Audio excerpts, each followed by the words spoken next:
स्वागत है आप सभी का। आज का मुद्दा बड़ा ही गंभीर है जिसे हम सभी आपो हवा में स्वयं में उलझ के रह जाएंगे। यदि गौर से सोचें तो अक्सर ये मुद्दा विवादों में बना रहता है कि जीवन विज्ञान पर आधारित है या भगवान पर आधारित है। तो दोस्तों आज इसी मुद्दे पे चिंतन है, तो बने रहिएगा पूरे वीडियो में और अंत में कमेंट में अपना राय जरूर बताइएगा। तो शुरू करने से पहले एक रिक्वेस्ट है कि यदि चैनल पे आप नए हैं तो सब्सक्राइब कर लें, वीडियो को लाइक कर लें और अपनों में इसे शेयर भी करें, जिससे चिंतन की अगली वीडियो सबसे पहले आप तक पहुंच सके। तो चलिए शुरू करते हैं अपना टॉपिक, विज्ञान या भगवान।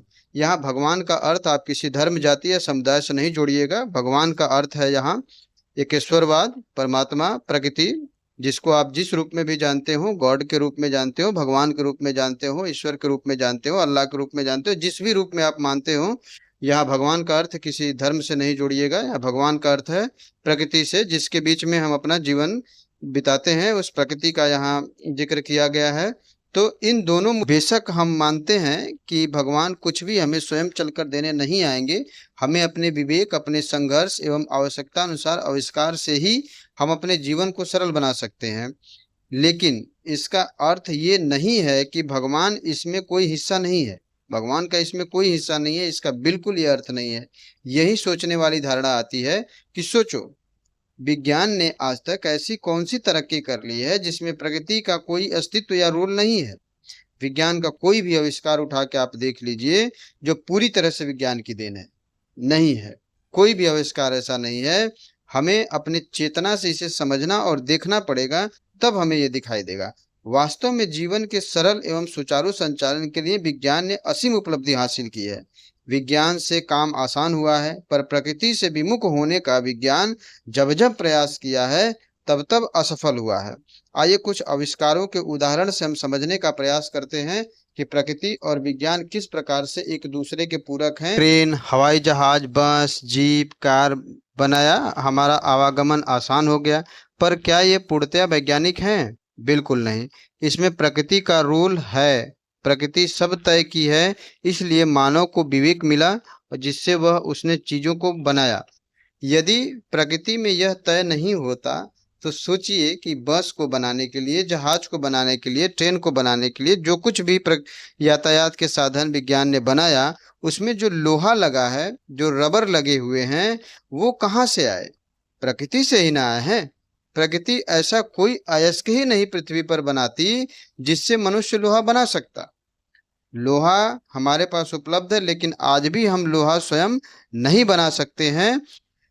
लोहा बनाने के लिए भगवान ऐसी चीज पृथ्वी पर पहले से ही उपस्थित करके रखे थे जिससे मनुष्य लोहा बना पाए, और यह सब एक समय और काल चक्र के अनुसार होगा। सब कुछ पहले से तय था कि हम ऐसी चीज, यानी लोहा बनाने में जिन जिन चीजों का प्रयोग किया जाता है, सब चीजों को पृथ्वी पर पहले से प्रकृति ने उपलब्ध करवा के रखी थी। उसको ये पता था कि मनुष्य एक समय में इसकी आवश्यकता उसको पड़ेगी और इससे वह लोहा का आविष्कार करेगा। तो प्रकृति ने इस चीज को पहले से अवेलेबल की है, हमने केवल अपने विवेक से उसके रूप को बदलकर अपने आवश्यकता अनुसार अपना संसाधन बनाया। अब मान लीजिए हमने मोबाइल बनाया, पर सोचो जिस चीज से मोबाइल बनी है वह चीज कहीं न कहीं पृथ्वी पर प्रकृति ने पहले से बना के रखी थी, तभी न बना मोबाइल। बस उचित समय नहीं था। तो आदिकाल में मोबाइल नहीं था, जब उचित समय आया तो आज मोबाइल बन गई। ऐसा तो है नहीं कि आदिकाल में लोहा नहीं था, सोना नहीं था, रबर नहीं था, लकड़ी नहीं था। जो कुछ भी विद्यमान है वो सब चीज पहले भी था, बस हमें जानकारी नहीं थी। इसका यूज हमें कैसे करना है ये हमें पता नहीं था। आज हमको ये पता चला, हमें ये ज्ञान हुआ कि हमें इसका यूज कैसे करना है, तो हमने उसको यूज किया और अपने आवश्यकता अनुसार उसका आविष्कार बदल के अपने जीवन को हमने सरल बनाया। अब ऐसा बिल्कुल नहीं है कि अब प्रकृति में ऐसा कुछ भी नहीं है जो पहले था, या अब ऐसा प्रकृति में कुछ भी ऐसा नहीं है जिसका हम यूज करके कोई नया आविष्कार कर पाए। अभी भी प्रकृति में अनगिनत रहस्य विद्यमान है जिनका यूज मनुष्य कालांतर में करेगा, पर अभी उसके पास उतना ज्ञान नहीं है। सोचिए, आज से 100 साल पहले की दुनिया कुछ और थी, आज की दुनिया कुछ और है, और आने वाले 100 साल बाद भी दुनिया कुछ और होगी। विज्ञान और बड़े बड़े आविष्कार करेगा जिससे जीवन और आसान हो जाएगा, परंतु ये सब भगवान या प्रकृति से तालमेल के साथ ही संभव हो पाएगा। हम जो कुछ भी आविष्कार करते हैं तो उस आविष्कार में हमें जिन जिन चीजों की आवश्यकता पड़ती है वो सभी चीजें प्रकृति में पहले से कहीं ना कहीं विद्यमान रहती हैं, तभी आविष्कार सफल हो पाता है। विज्ञान को प्रकृति को समझने के ज्ञान के रूप में ही समझिए बस। हमने तमाम आविष्कार कर लिए पर आज भी प्रकृति के सामने हम नहीं ठहर पाते हैं। हम बारिश का अनुमान लगा लेते हैं, अपने से कृत्रिम वर्षा करवा लेते हैं।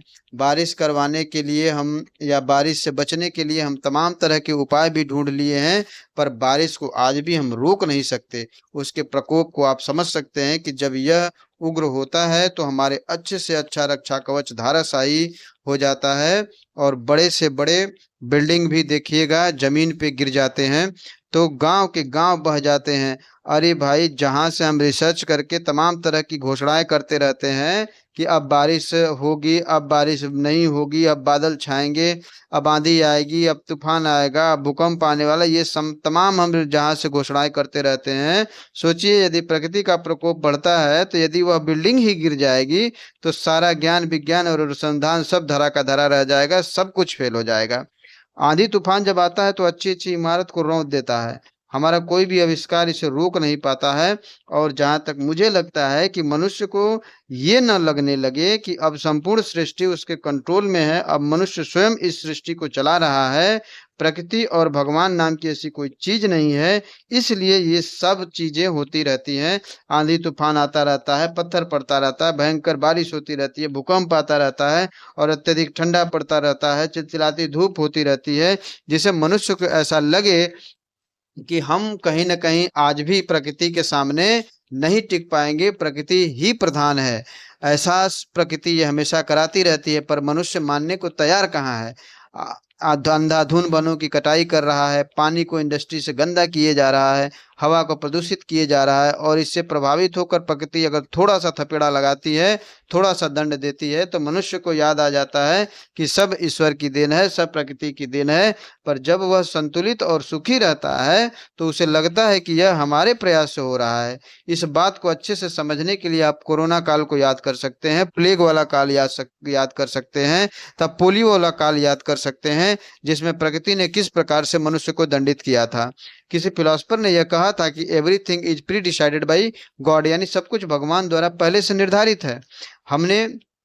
उसने हमें खुशहाल जीवन जीने के लिए सब कुछ कंट्रोल करके रखा है, सब कुछ कंट्रोल करके दिया है। जैसे हवा कंट्रोल करके मिलती है, पानी कंट्रोल है, सूर्य की गर्मी कंट्रोल है। सूर्य की गर्मी जानते हैं टेम्परेचर कितना होता है, उस टेम्परेचर में हमें अगर पूरी तरह से सूर्य का प्रकाश मिल जाए तो हम जल जाएं।